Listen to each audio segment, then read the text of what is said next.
Hello guys, welcome to football central. അങ്ങനെ Carlos ബലേബയ്ക്ക് വേണ്ടി മാഞ്ചസ്റ്റർ യുണൈറ്റഡ് നിലവിൽ താരമായിട്ട് തന്നെ പേഴ്സണൽ ടൈംസ് എഗ്രി ചെയ്യാൻ ചർച്ചകൾ നടത്തുന്നുണ്ടെന്ന് നിലവിലിപ്പോൾ ഫാബ്രിസിയോ റൊമാനോയും അതുപോലെ തന്നെ ഡേവിഡ് ഓൺസനും റിപ്പോർട്ട് ചെയ്യുന്നുണ്ട്. ഇതാദ്യം വരുന്നത് ഒരു മഞ്ഞപ്പത്രത്തിൽ നിന്നാണ്. ആർക്കും ഒരു റിലയബിൾ ആയിട്ടുള്ളൊരു സോഴ്സ് ആയിരുന്നില്ല. പിന്നീട് ഡേവിഡ് ഓൺസനാണ് ആദ്യം റിപ്പോർട്ട് ചെയ്തത്.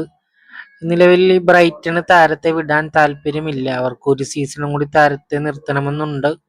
പക്ഷെ പ്ലെയർ പുഷ് ചെയ്താൽ എന്തായാലും നിലവിൽ ബ്രൈറ്റന് വിട്ടേ പറ്റൂ. പക്ഷെ നിലവിലെ കാർലോസ് ബലേബയും മാൻ യുണൈറ്റഡുമായി ഒരു എഗ്രിമെന്റിൽ എത്തിയിട്ടില്ല. പക്ഷെ താരം ഒരിക്കലും മാഞ്ചസ്റ്റർ യുണൈറ്റഡിനെ റിജക്റ്റും ചെയ്തിട്ടില്ലെന്നാണ് നിലവിൽ റിപ്പോർട്ടുകൾ വരുന്നത്. പല ഫാൻസും ചോദിക്കുന്നുണ്ട്, നിലവിൽ ഇപ്പോ ഇത്രയും വലിയൊരു പേയ്മെന്റ് കൊടുത്ത് താരത്തെ ടീമിൽ എത്തിക്കണോ വേണ്ട എന്ന്. പക്ഷെ നമുക്ക് എല്ലാവർക്കും അറിയാം, ബലേബ ഒരു പ്രീമിയർ ലീഗ് പ്രൂവൺ ആയിട്ടുള്ള ഒരു പ്ലെയർ ആണ്.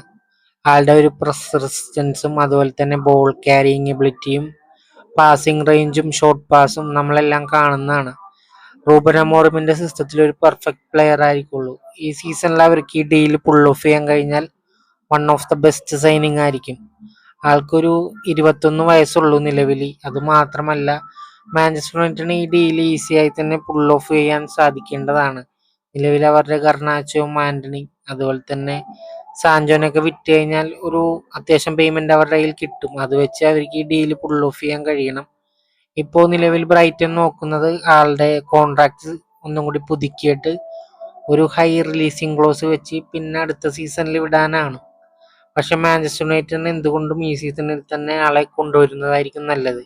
ഈ ഡീൽ അവർക്ക് പുൾ ഓഫ് ചെയ്യാൻ കഴിഞ്ഞാൽ അടുത്തൊരു 10 വർഷത്തേക്ക് അവരുടെ മിഡ്ഫീൽഡ് എന്തായാലും സെറ്റാണ്. കോബി മൈനു, കാർലോസ് ബലേബ അവർ കൂട്ടുകെട്ട് എന്തായാലും യുണൈറ്റഡിന് ഗുണമേ ചെയ്യുള്ളൂ. നിലവിൽ മാഞ്ചസ്റ്റർ യുണൈറ്റഡിന് എന്തായാലും ഈ ഡീൽ പുൾ ഓഫ് ചെയ്യാൻ സാധിക്കും. കാരണം നമുക്കറിയാം, ലെനിയോറോ പുള്ളിയുടെ ഒരു സുഹൃത്താണ്. നിലവിൽ നേരത്തെ തന്നെ അവര് ഒരുമിച്ച് ലില്ലിയിൽ കളിച്ചിട്ടുള്ളതാണ്. പിന്നെ അത് മാത്രമല്ല, നല്ലൊരു സാലറിയും ഓഫർ ചെയ്യാൻ പറ്റും താരത്തിന്. ഇപ്പോൾ നിലവിൽ ബ്രൈറ്റണിൽ കിട്ടുന്നത് എന്തോ 20K ഉള്ളൂ. അതിന്റെ ഒരു 10 ഇരട്ടി എന്തായാലും യുണൈറ്റഡിന് ഓഫർ ചെയ്യാൻ പറ്റും.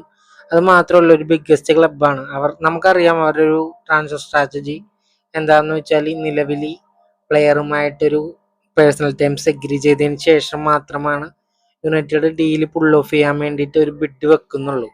നിലവിൽ നമ്മൾ കുഞ്ഞിയുടെ കാര്യത്തിലും എംബിയുടെ കാര്യത്തിലൊക്കെ കണ്ടതാണ്. മാഞ്ചസ്റ്റർ യുണൈറ്റഡ് നിലവിൽ ഈ ട്രാൻസ്ഫർ വിൻഡോയിൽ നന്നായിട്ട് തന്നെ പ്ലേയേഴ്സിനെ നോക്കുന്നുണ്ട്.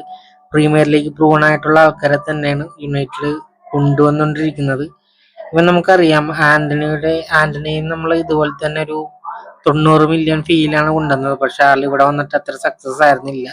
പക്ഷെ അതുപോലെ ആയിരിക്കില്ല ഒരിക്കലും ഈ പറഞ്ഞ ബലേബയുടെ ട്രാൻസ്ഫർ. കാരണം ആളൊരു പ്രീമിയർ ലീഗ് പ്രൂവൺ ആണ്. കഴിഞ്ഞ സീസണിലാണ് വന്നത് പ്രീമിയർ ലീഗിലേക്ക്. ബ്രൈറ്റന്റെ കളിച്ചുകൊണ്ടിരുന്നപ്പോൾ ഫസ്റ്റ് ഡിസർബിയുടെ അണ്ടറിലെ ആൾക്ക് നല്ലൊരു സ്റ്റാർട്ടല്ല കിട്ടിയത്. പിന്നെ പുതിയൊരു മാനേജർ വന്നപ്പോൾ ആള് നന്നായിട്ട് തന്നെ പെർഫോം ചെയ്യുന്നുണ്ടായിരുന്നു. നമ്മൾ കണ്ടാണ് കഴിഞ്ഞ സീസണിൽ ടോട്ടനത്തിനെതിരെയും അതുപോലെ തന്നെ മാൻ സിറ്റിക്കെതിരായിട്ടുള്ള പെർഫോമൻസ് ഒക്കെ. ടോട്ടനത്തിനെതിരെ എന്തോ ഒരു ഗോളും അത്യാവശ്യം നല്ലൊരു ഡിഫെൻസീവ് ആയിട്ടുള്ള ഒരു പെർഫോമൻസും ഉണ്ടായിരുന്നു. അതുപോലെ തന്നെ കഴിഞ്ഞ പ്രീമിയർ ലീഗിൽ മാൻ സിറ്റിക്കെതിരെ ഒരു മാച്ച് ഉണ്ടായിരുന്നു. ആള് വന്നത് സെക്കൻഡ് ഹാഫിലാണ്. എന്നിട്ട് ആൾ ആ കളി അത്യാവശ്യം നല്ല രീതിയിൽ തന്നെ പെർഫോം ചെയ്തിട്ടുണ്ടായിരുന്നു. അതിലൂടെയല്ല, നേരത്തെയും കുറച്ചും കൂടി ആളെ ശ്രദ്ധിച്ചിരുന്നു വെച്ചാൽ. പക്ഷെ ആ കളി കൂടി തന്നെ ആളൊന്നും കൂടി നമുക്ക് മനസ്സിലായി, ഒരു പ്രീമിയർ ലീഗിൽ അഡാപ്റ്റ് ആയെന്ന് തന്നെ നമുക്കത് കണ്ട് മനസ്സിലായി. അപ്പൊ ബലേബ വരുമോ ഇല്ലെന്നൊക്കെ നമുക്ക് കണ്ടു തന്നെ അറിയണം.